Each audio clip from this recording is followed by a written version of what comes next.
Faculdade de Medicina de Jundiaí, 2025, prova dissertativa de Química. Questão 1, não tem nada aqui no espaço de resposta pra gente. A gente bate o olho e vê um gráfico aqui, ó, volume de oxigênio, né, O2, por tempo. Então a gente vai ter aí 20 minutos, né, por questão para fazer. Você faz a questão tranquilamente, porque agora mudou o formato, então 20 minutos ali por questão, suave, tranquilo. Vamos com calma aí, né? Então não precisa pular nada, né? Item A, item B, vamos ler com calma aqui, não precisa fazer nada correndo. Então analise o gráfico que apresenta a produção de gás oxigênio em função do tempo para decomposição da água oxigenada, H2O2, catalisada por iodeto de potássio, Ki. Então você joga o iodeto de potássio e catalisa a decomposição da água oxigenada. O que é catálise? É você acelerar um processo, né? Então, um processo catalisado, ele foi acelerado. O catalisador, ele aumenta a velocidade das reações, beleza? Então, tá produzindo gás oxigênio, aí no T1 começa a subir essa produção de gás oxigênio, passa pelo T2, chega em T3, a velocidade, o volume de gás oxigênio fica constante. Então o volume de gás oxigênio está aumentando, chegou aqui, ele começa a aumentar esse volume rapidamente, chegou em T3, o volume fica constante. Beleza. Aí ele fala para você, né? A banca da VUNESP. Apesar dos catalisadores não serem consumidos durante as reações, o Ki reage com o oxigênio produzido na reação de decomposição da água oxigenada, conforme a equação. Então, o catalisador reage com gás oxigênio, forma óxido de potássio e I2. Isso daqui vai ser bem interessante para eu comentar alguns detalhes, algumas curiosidades no final do vídeo, tá? Item A. Determine em qual instante, T1, T2 ou T3, o Ki, que é o catalisador, que ele te falou aqui, foi adicionado ao sistema.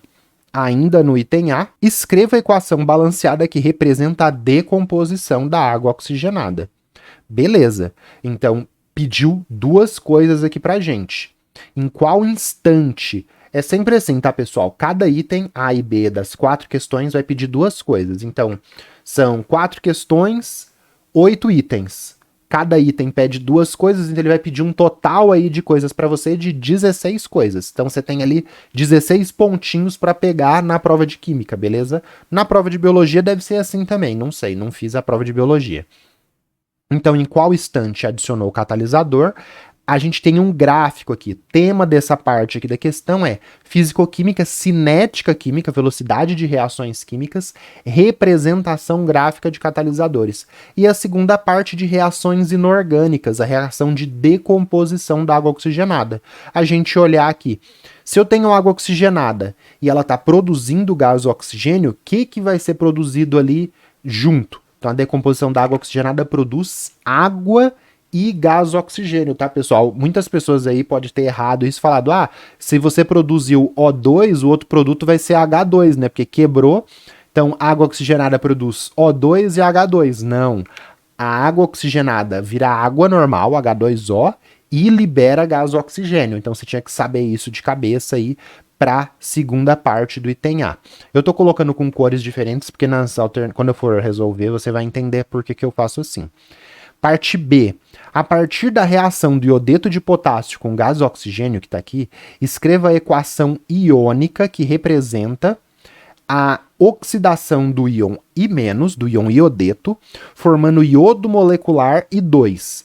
Então a gente vai ter que escrever a reação, a equação do I-, onde que está o I- aqui? Ó, o I- está no Ki. Então, escrever a reação do I-, que está aqui presente no Ki, virando I2 e mostrando, né, se a equação iônica é mostrando elétrons, tá? Considerando a constante de Avogadro igual a 6 vezes 10 a 23 mol a menos 1, ou seja, uma dúzia tem 12, 1 mol tem 6 vezes 10 a 23, é isso que ele está te falando. Calcule a quantidade de elétrons fornecida pelo íon I- quando Ki reage com meio mol de O2. Então ele pediu duas coisas. A equação do I- virando I2 iônica, mostrando os elétrons. E a segunda parte do item B, calcular a quantidade de elétrons que vai ter que ser fornecida pelo I- quando reage com meio mol de O2. Essa segunda parte aqui, pessoal, também, né, reações aí eletroquímica e tal, mas tem a parte de estequiometria com eletroquímica. Estequiometria com eletroquímica é você fazer proporções, né, igual estequiometria mesmo, proporção entre substâncias, envolvendo elétrons, que é o que a gente vai fazer aqui. Maravilha? Então, vamos responder aqui primeiro olhando para o gráfico, aí a gente desce para o espaço de resposta e eu te mostro como que eu escrevi. Então, aqui o que a gente está tendo? Está sendo produzindo gás oxigênio com o passar do tempo. Então, de 0 até T1, a água oxigenada está sofrendo decomposição e está produzindo gás oxigênio numa velocidade aqui constante e baixa. Se continuasse nessa velocidade, ia demorar muito para atingir essa situação que o volume de oxigênio fica constante. Então aqui a velocidade de produção de oxigênio está baixa, está uma velocidade baixa. Em T1, essa velocidade ela aumenta. A quantidade de oxigênio produzida por segundo, por minuto, por segundo, aumenta muito. E aí chega um momento T3 que para de ser produzido oxigênio. Por quê? Porque toda a água oxigenada virou água normal e liberou oxigênio na decomposição. Então o que aconteceu aqui? A água oxigenada, ela naturalmente, sem você fazer nada para você entender. Eu vou colocar o vídeo para você visualizar. A água oxigenada naturalmente ali, normalmente, a temperatura ambiente, sem catalisador, sem nada, ela sofre decomposição e vira água e gás oxigênio. Isso a gente está vendo de 0 até T1. Só que é uma velocidade muito devagar. Então a água oxigenada que a gente, por exemplo, você vai fazer medicina, você tem que saber isso, né? A pessoa se cortou, você passa água oxigenada ali para matar micro-organismos, porque ela vai produzir oxigênio. Eu não sei explicar direitinho, mas passa água oxigenada, por exemplo, num machucado, vai fazer aquela efervescência. A água oxigenada, normalmente, sem você jogar o iodeto de potássio, sem jogar catalisador, sem jogar um bife, né, por exemplo, um fígado, é um experimento que você pode fazer também. Pega a água oxigenada, joga um pedaço de fígado, você vai ver a água oxigenada efervescendo, liberando bolhas ali, porque o fígado tem também a enzima, tem uma enzima que faz essa decomposição e acelera essa reação química. Mas mesmo sem catalisadores, a água vai liberar esse oxigênio, bem devagarzinho, mas vai. Aí em T1 foi adicionado o catalisador, a velocidade já aumenta muito, e aí em T3 toda a água oxigenada já liberou esse oxigênio e não tem mais reação para ocorrer, por isso que o volume de oxigênio fica constante. Você conseguiu entender isso? Se ficou confuso, se não entendeu, deixa um comentário. Beleza? E aí, eu fiz um tracejado aqui para você entender que a inclinação da velocidade de produção do produto te mostra a velocidade de reação. Então, ó, vou apagar aqui. Aqui tá com essa inclinação porque a velocidade de produção do produto O2 pelo tempo é baixa, então a inclinação está baixa. Ia demorar muito para chegar lá naquele volume. Então, uma baixa inclinação, por isso que está aqui no tema, ó, representação gráfica de catalisadores. Uma baixa inclinação é uma pequena velocidade. Uma alta inclinação é uma alta velocidade. Você vê isso em física também, né? Velocidade pelo tempo, deslocamento pelo tempo, e a inclinação te dá a velocidade, né? ΔS por ΔT te dá a velocidade. Então, pequena velocidade de produção, maior velocidade de produção. E aqui está constante por quê? Porque a velocidade de produção é zero. A velocidade é zero, a reação acabou. Então aqui não tem reação química mais de decomposição da água oxigenada. Beleza? Essas linhas aqui só para você entender. Maravilha. Agora eu vou colocar um vídeo para você ver a reação de decomposição da água oxigenada. Esse vídeo aqui ele é de uso livre, se você... Não é uso livre, né? Aquele uso que você tem que fazer a citação no final ali, da onde você tirou, que é da North Carolina Science Studies and Science Mathematics. É a Universidade da Carolina do Norte de Ciência e Matemática. Aí o que eles fizeram aqui? Colocaram água oxigenada com detergente. Tá vendo a espuminha? Então água oxigenada com detergente, água oxigenada com detergente. A água oxigenada com detergente, ela tá liberando o oxigênio ali, mas muito devagarzinho, e a gente não vê nada. E aí eles vão adicionar um catalisador aqui. Não é o iodeto de potássio do exercício, é outro. A professora vai adicionar óxido de manganês. O óxido de manganês aqui, 4, óxido de manganês 4, ele também vai funcionar como catalisador. Quando ele cai, ó, ele começa a acelerar e aí faz aquele experimento que é a pasta de dente de elefante, né? Manual do Mundo faz muito isso. O catalisador começa a entrar em contato com a água oxigenada, o catalisador começa a entrar em contato com a água oxigenada e o volume de oxigênio liberado pelo tempo aumenta. Então aqui era de 0 até T1 no nosso gráfico, e aqui é de T1 até T3. Então começa a produzir oxigênio numa velocidade muito maior, e aí esse oxigênio liberado no detergente forma essa espuma que a gente está vendo aqui. Então, por que formou espuma? Porque tem detergente nesse caso, é diferente do exercício. Aí a espuma caiu bonitinha aqui, né? Decomposição da água oxigenada da Universidade da Carolina do Norte. E aqui no final, ó, como o catalisador que foi usado é óxido de manganês, ele é adicionado antes e ele continua igual no final. No texto, estava te falando que catalisadores não são consumidos. Então, qual que é o catalisador aqui? É esse pó cinza de óxido de manganês. Lá na espuma você consegue ver esse pó cinza continuando ali. Então você jogou o pó cinza, a reação foi acelerada, na espuma você continua vendo esse pó cinza, ele não foi consumido. Catalisadores são isso. Reagente, produto, a reação tá lá acontecendo devagar. Ele acelera essa reação e ele pode até ser consumido no começo, mas ele é produzido de volta no final e a quantidade dele não muda. Ou, simplificando, você pode falar que eles não são consumidos no processo. Beleza? Então foi isso que ele falou aqui, ó. Apesar de catalisadores não serem consumidos, a gente viu que o óxido de manganês ficou ali na espuma. Só que o que acontece? Agora, o que acontece? Se você adicionar o iodeto de potássio, eu já fiz isso num colégio que eu trabalhava, se você jogar o iodeto de potássio, ele vai fazer a pasta de dente de elefante, só que aí a espuma vai ficar amarelada. Por que a espuma vai ficar amarelada? Porque o catalisador acelerou a reação e ele não foi consumido. O catalisador acelerou a reação e não foi consumido. Só que um produto da reação, que é o gás oxigênio, reage com o iodeto de potássio e forma o I2. O I2 ele tem uma cor castanha e aí vai deixar a espuma com um tom amarelado. Então a gente viu que a espuma ali ficou branquinha com um pó cinza. Se você faz com esse sal, que é o iodeto de potássio, vai sair a espuma e vai ficar um negócio amarelo ali, que é o I2 molecular. Beleza, olha o tanto de coisa que a gente viu aqui no exercício, né? Vamos lá então, né? Em qual instante foi adicionado o catalisador no sistema? Item A, parte 1. Então, roxo, da primeira parte. O catalisador iodeto de potássio foi adicionado no instante T1. Ele pediu para justificar, escrever? Não, mas como ele falou determine, tá com poucas questões, agora você tem 20 minutos praticamente por questão, capricha em cada questão. Então, determine, quando ele falou determine, eu acredito que você é um justifique isso, né? Determinar, usar o gráfico, dar algum tipo de justificativa, não é só você falar um instante, beleza? Então, o catalisador cair foi adicionado no instante T1.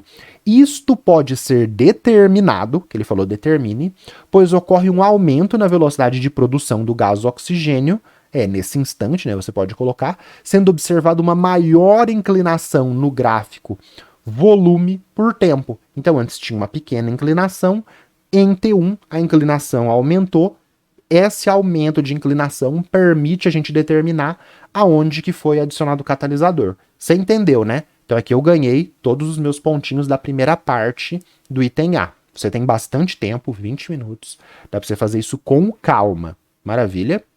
Segunda parte, escreva a equação balanceada de decomposição da água oxigenada. A equação de decomposição da água oxigenada é... Então, a água oxigenada, você tem que conhecer essa reação, tá, pessoal? Não tem jeito. Então, jogou um pedaço de fígado, jogou óxido de manganês, jogou iodeto de potássio, deixou a água oxigenada ali parada no ar, a reação vai ser essa daqui. A água oxigenada vira água e libera O2.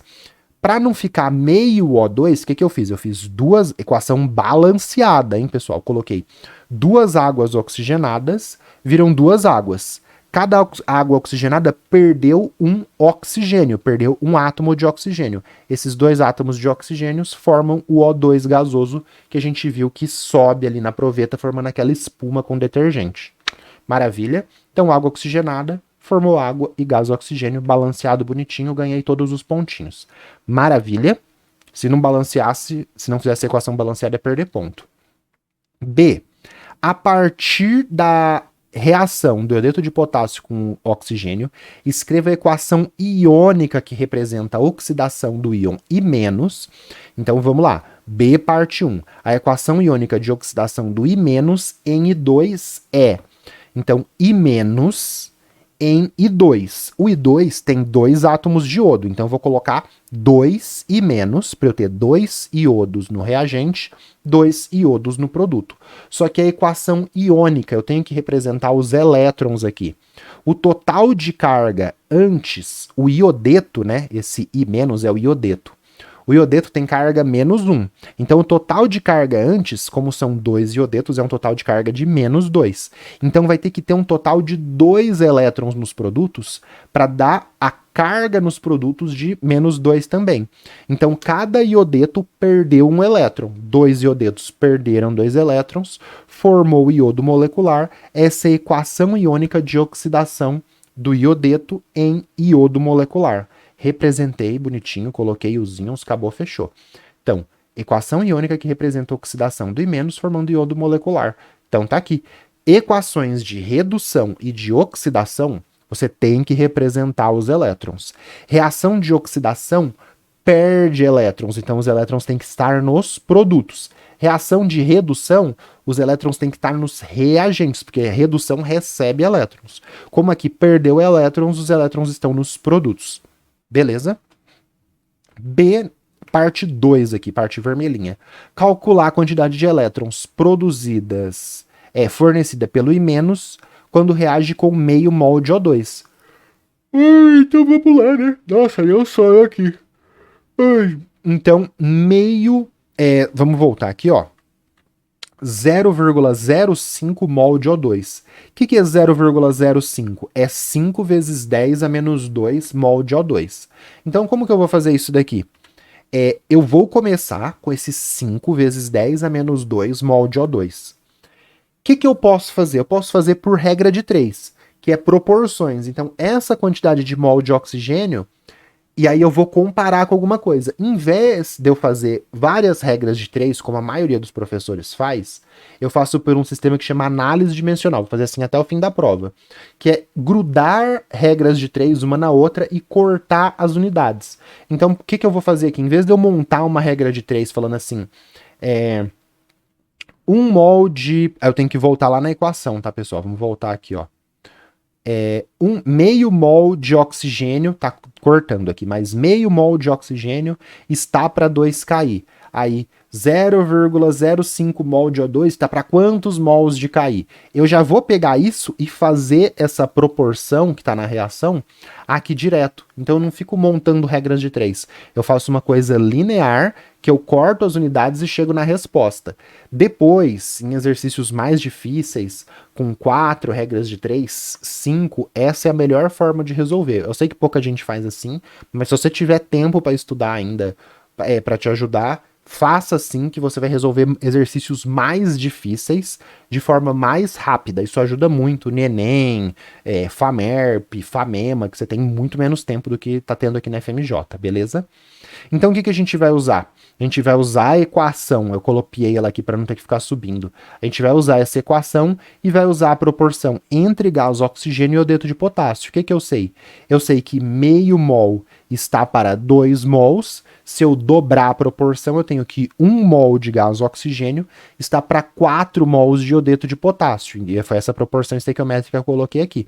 Como é uma prova dissertativa, eu coloco para o corretor saber o que é isso daqui. Então, o que é isso aqui? Quantidade de mols de gás oxigênio.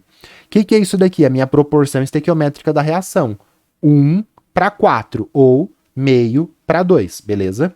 Então, se eu fizesse essa conta, eu vou cortar mol de O2 que está em cima com mol de O2 que está embaixo e eu iria achar a quantidade de mols de iodeto de potássio que reage com essa quantidade de oxigênio. Mas eu quero mols de iodeto de potássio? Não. Eu quero a quantidade de elétrons. A reação iônica aqui me ajuda a entender isso melhor. Então, o que, que eu tenho? 1 mol de iodeto de potássio, Ki, tem 1 mol de I-. Isso daqui fica mais claro para você que está aprendendo. Você pode fazer direto, de um jeito bem mais porco, mas aqui o que eu estou fazendo? Eu estou saindo de O2, estou indo para iodeto de potássio. Estou saindo de iodeto de potássio e estou multiplicando por 1.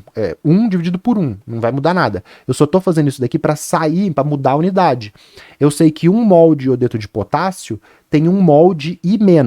E com essa equação aqui, ó, da primeira parte, eu sei que 2 mols de I-, porque é 2 para 2, 2 mols de iodeto liberam na oxidação, fornecem 2 mols de elétrons, beleza? Então, cortei mol de O2, cortei mol de Ki, cortei mol de iodeto, cheguei em mol de elétrons. Ele quer o número de mols de elétrons? Não, ele quer a quantidade de elétrons. Quantidade é 1, 2, 20, 10 a terceira. Quando ele quer a quantidade, a gente usa o número de Avogadro, a constante de Avogadro. Que é o quê? 1 mol de qualquer coisa tem 6 vezes 10 a 23 qualquer coisa. Então, 1 mol de elétrons tem 6 vezes 10 a 23 elétrons. É a constante de Avogadro. Aí eu coloco as contas aqui no final, né? Eu já fiz a conta, olha só.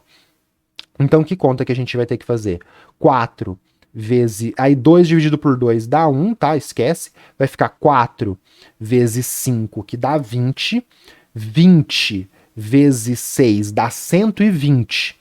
120 vezes 10 a menos 2 dá 1,2. Sobrou 10 a 23, então fica 1,2 vezes 10 a 23. Continha muito tranquila. Só que aí eu não fiz uma conta aqui, depois outra aqui, depois outra aqui. Eu faço toda a conta no final. Então, se fosse coisas mais bagunçadas, seria cada xzinho é uma regra de 3, tá? Seria 1, 2, 3, 4 regras de 3. Aqui eu fiz uma conta só, 1,2 vezes 10 a 23, eu tenho que fazer o textinho para o corretor. Então, é fornecida a quantidade de 1,2 vezes 10 a 23 elétrons pelo Ki, pelo iodeto de potássio, ao reagir. Circulei, pôs 2 barrinhas, fechou, acabou, sucesso total. Então, a gente começou com isso daqui e coube tranquilamente o item A, o item B, pediu 4 coisas, né? Cinética química, estequiometria de reações eletroquímicas, muito tranquilo.